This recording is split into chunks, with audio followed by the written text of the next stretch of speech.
Hi, and welcome to the Citrus Club. My name is RJ, and today we're going to be talking to Joshua South about his debut album, which is out very soon. Thanks for listening, and let's get into the interview.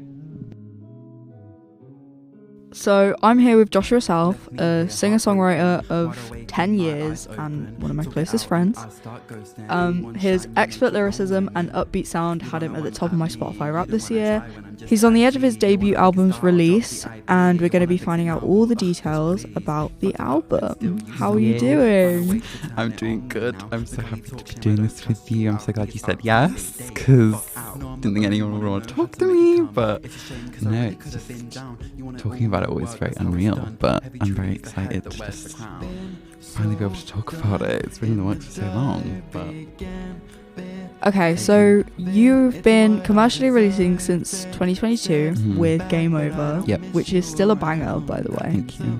How has music become more than a hobby for you? I mean, I'm glad that it did, but I feel like it wasn't really a choice of mine. Like, I feel like when I was a kid, I would write songs and thought I was this like massive pop star that was like gonna take over the world someday. But then it wasn't until like life actually gets real when you're a teenager, and it's like, I don't know how to find an escape from this. Like, no one understands. I feel very alone, and I don't really know who to talk to about this. So it's like, when shit did get really real, it was like, okay, let me just write a song about this. Or I started writing a lot of like poetry and stuff about things that would like bother me, because I just didn't know how to express it in any other way. And it wasn't until I was about like, I think maybe 14 that I was like, okay, I like want to write a lot more. And it wasn't until I was about 16 and came to study music that I was like, okay, this is something I actually probably could do and pursue. And who would you say is your biggest influence, or was your biggest influence throughout that time? I feel like any artist, it changes over a big period of time. When I was a kid, I was very much into really like girly, like cheesy pop, like fucking Little Mix and shit. But now obviously I think I found like more my sound. I feel like it reflects in the music I make now, that it's more like I'm inspired by a lot of like R&B music, like SZA and Summer Walker and Olivia Dean. But also I still love all that pop kind of sound, and I feel like I've implemented a lot more of that on this new album. Yeah, my influences are like kind of all over the place, because I will be the kind of person that will listen to anything. If anyone recommends me something, I'm like, okay, I'll listen to it and I'll give them my thoughts. If it's good, it's good. If it's not for me, it's not for me. And now the lead single and the second single of your debut album is out. How does that make you feel? Weird. Like, I think because, I mean, people don't know. People probably think that like this was the first album I ever tried to make. I've tried to make a debut album for the past like 2 years. People behind the scenes were like, no, but it's never really felt right. It's always kind of fell through, and I never really believed in myself to be able to like make a full project. But then I guess it was when it was like Conventional Girl was made, I was like, okay, if I really put my mind to this, I really can do something different and it can still be successful and celebrated. And then as soon as Conventional Girl was finished and I saw how much love there was for it, I was like, okay, I need to take a minute and then, you know, go make something new. And I felt like that was the right time to start a full-length project. But no, it definitely doesn't feel real. Like, even when Too Late For Us came out, I was like, what is actually going on? Like, what is life? Because that's the thing, I make songs for albums and they never would ever come out. So the fact that like all of these songs are about to release is going to be kind of mind-blowing to my inner person, my inner child and stuff. It's definitely weird. So I've listened to all of your release music just because it's awesome. Thank you. And for me, your music has themes of empowerment and personal development. Where do you think this comes from? Personal development is always like something that you always have to go through as a human being, just in general. So I feel like in anything an artist releases, it's going to be showing some sort of personal growth or development through their life. And obviously when you go through horrible things, you have to work your way through that. You can't just ignore it or turn a blind eye into it. You have to walk through it. But the empowerment stuff, especially on like Conventional Girl, I feel like for the longest time I did kind of feel alone, especially as like a queer person that was trying to find themselves. I did kind of feel like an outsider. If no one's going to cheer me on to like the point where I feel like a conventional girl, I might as well empower myself and hopefully other people that feel the same way I do, so that we can all be our unconventional selves and, you know, celebrate that, because it's great. There's a lot of darkness in the world, and I've gone through a lot of the darkness myself, and I never want to give back the darkness and say, this is horrible, everything's so bad, life's shit, because like it is, but also like I want to let people know that there is some hope there. And do you think the message is the same for this album? Yes, I do think so, because there's definitely some darker moments on the album. There's definitely some lyrics where I talk about how the past 7 months have been for me, because it's not been light and rainbows and easy and smooth sailing. It really hasn't. But the album's storyline really shows a person that goes through a really hard chapter in life and does come out on top. And I'm happy to tell the tale of it. So, Too Late For Us came out about a week ago as of recording. It's brilliant, by the way. And lyrically, I think it's some of the best music you've ever made so far. If we could go through every single lyric right here, then I would absolutely love to, but we don't have the time, and I think you have plans for that after the full album is released. Yes. So, what is your favourite lyric from Too Late For Us, and what's the story behind it?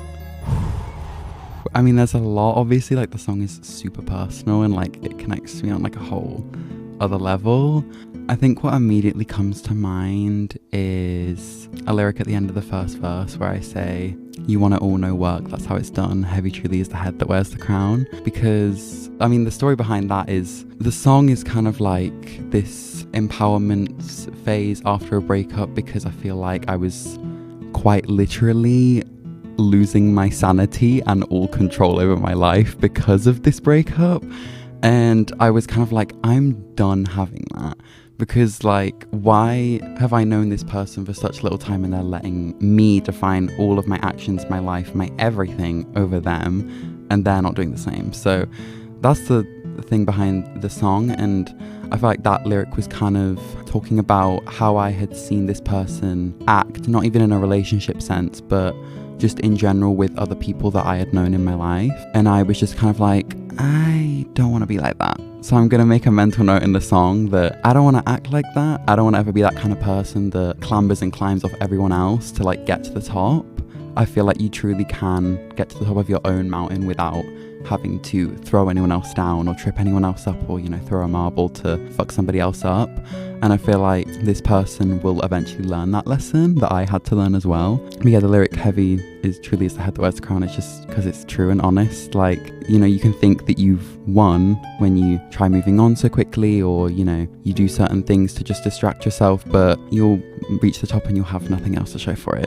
Kiss Her, which as of time of recording isn't out, but I have been given special privileges to listen to it. But when this comes out, it will be out, so go stream it. Absolutely. Go stream Kiss Her, go stream Too Late For Us. Kiss Her, it's a bop. It is very upbeat. Why did you decide to go for an upbeat song for such a, you know, sad message?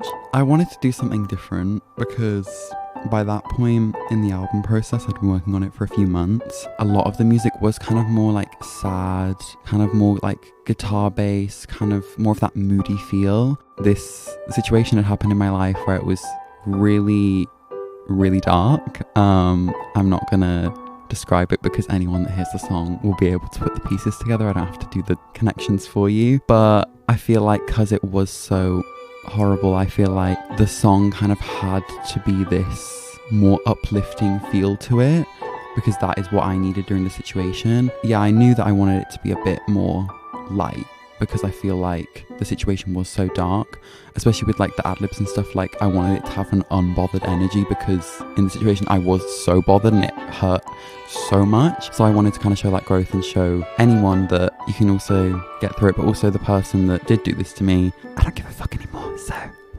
love you. Again, another really empowering message. I really love that about your music. Thank you. Try my best. So let's talk about your creative process. Yes. How on earth did the album come to be? When did it start coming into play? Ooh.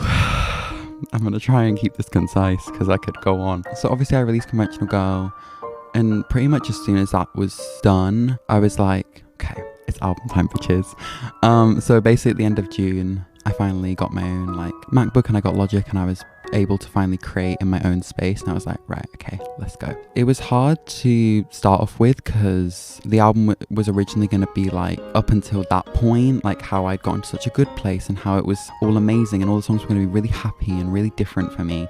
And then as I kept working on it, more of those happy ideas and songs and concepts just got snipped, cut, chopped, because as the months went on, more and more horrible shit happened, I was like, okay, well, I need to talk about this now, because it's like, it's just this big thing that's going on in my life and I can't handle it.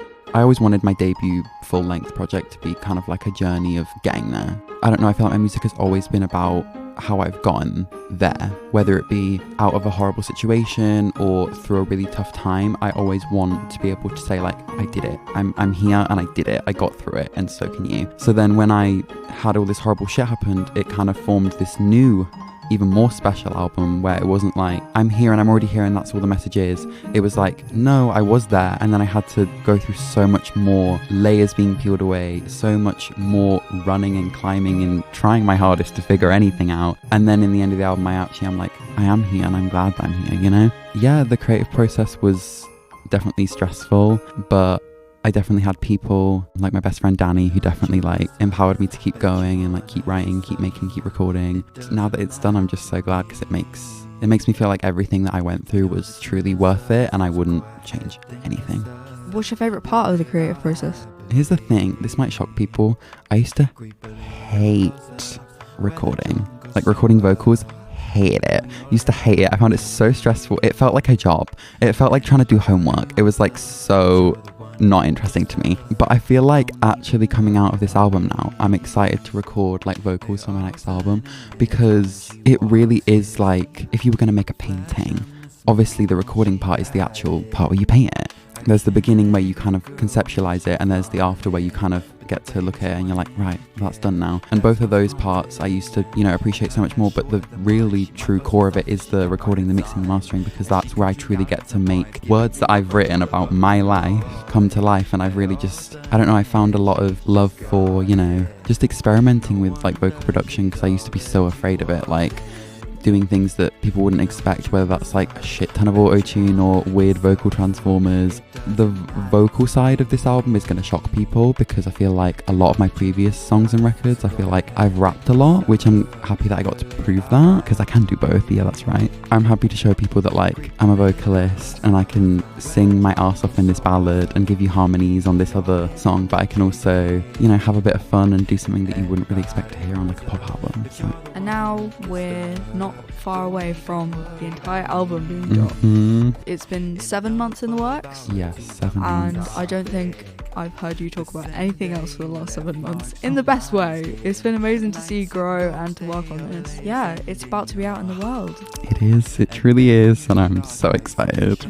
What's next for you? Obviously this album is coming, there's visuals hopefully coming that I'm hoping to get done. But other than this project, there is a few other things in the works. There's one thing that comes to mind that I'm like, I really hope I can do that this year. I don't want to give any spoilers, but it's not music related, and it's something that I'm really excited to challenge myself to do, and something that I never thought I'd ever be able to do, especially at like my age and stuff. I don't know though, apart from that, I kind of am just like, I've gotten to the point in life where so much has happened to me. I really am just happy to take what the universe gives me and run with it. As I carry on, no matter what happens, I just know that I have so much bigger purpose here, even if it's not musically. Like, I know I want to be in movies, I want to be in TV shows, I want to write music for movies and TV shows, I want to walk runways hopefully someday, I want to direct music videos, I want to keep writing, keep singing, and just, I don't know, keep spreading good messages through the world. I don't know, I feel like my music, hopefully, if it touched you, I'm happy to be that for you, and I'm just here to do me and keep being. Thank you so much for coming on the show. Thank you for listening to the first ever episode of the Citrus Club. You can find Joshua on Instagram at Joshua_South_, on YouTube as Joshua South or at Conventional Girl, and on TikTok as I am Joshua South. The links to Kiss Her and Too Late For Us will be in the description, and you can find all the rest of his music as well as the album when it drops on all streaming platforms under the name Joshua South. Thanks for listening. I know that you miss her, so go ahead and kiss her. Go live out happily.